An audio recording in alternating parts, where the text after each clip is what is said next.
kapatid, pag ikaw pala uuwi ng Bicol ngayon, ang pinaka-requirements lang po pala talaga nila is kailangan meron kang full vaccinated ka na.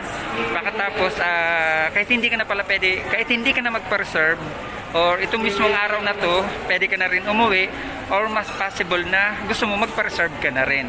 For sure po mga kapatid.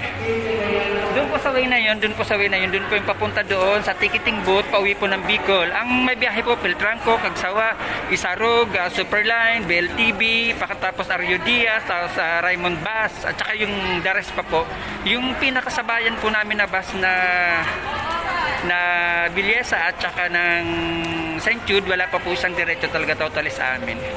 Pero yung mga uuwi po talaga ng Bicol, pwede na po pala talaga. As in, pwede na po mga kapatid. Kaya yung gusto magtipid at saka yung ayaw na mag-band pa uwi, pwede na po pala talagang kumuha ng ticket dito at pwede na makauwi ng Bicol. Kasi available na po sila mga basa, fully vaccinated na kayo. At sabi ni Sir, meron daw po kayong pamasahe. Natural, uuwi, may kailangan may pamasahe. Kaya yan, nandito po ako sa PTEX, sa Parañaque Integrated Terminal, bus terminal. Nandito po ako mga kapatid. Yan. So yan nga po mga kapatid, mga Bicolanong gustong umuwi, pwede na po talaga. Available na. So dito ko na lang po tatapusin ang aking vlog sa hapon na to.